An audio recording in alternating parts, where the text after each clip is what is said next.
चला तर मग सुरू करूया। मी आधी पॅनमध्ये 1 वाटी तूप घेतलं आहे, त्याच्यासोबत 2 वाट्या बेसन घेतलं आहे। त्याला छान असं खुसखुशीत शेकून घेते, पूर्ण मेल्ट होऊन गेलं आहे तूप छान।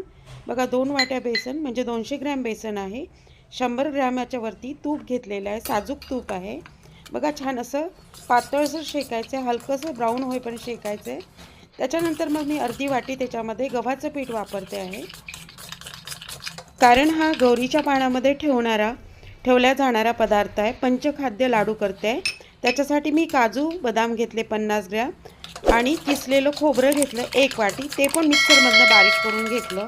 आणि त्याला पुन्हा मी त्याच्यामध्ये बेसन आणि गव्हाच्या पिठामध्ये जे शेकत आहे त्याच्यामध्ये टाकलं।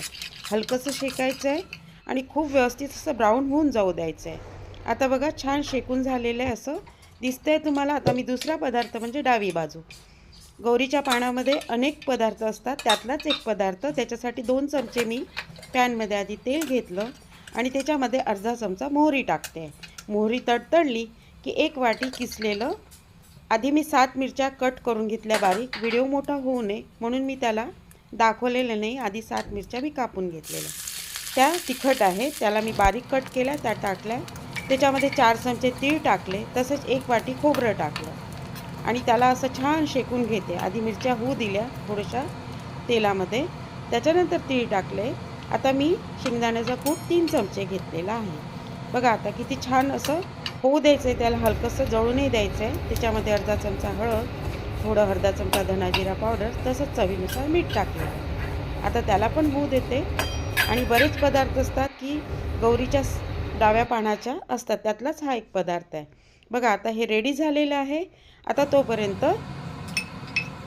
शेकलेलं पीठ गार झालेलं आहे, त्याच्यामध्ये आता मी 2 वाट्या आधी पिठी साखर टाकली आणि आता वरतून अर्धी वाटी टाकणार आहे, म्हणजे 2.5 वाट्या।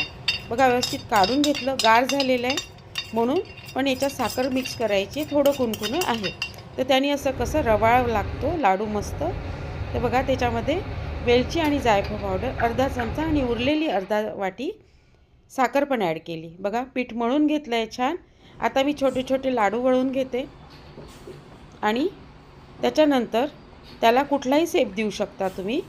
मी थोडं सैलसर ठेवलं आहे, मला असं पसरट लाडू करायचं आहे, तुम्ही घट्ट करा आणि त्याला गोल लाडू करू शकता, पेढ्याच्या आकाराचे लाडू करू शकता। बघा मी छान त्याच्यावर एक एक बेदाणा लावते आहे, बघितलं? तर अशा पद्धतीने मी पूर्ण लाडू वळून घेते।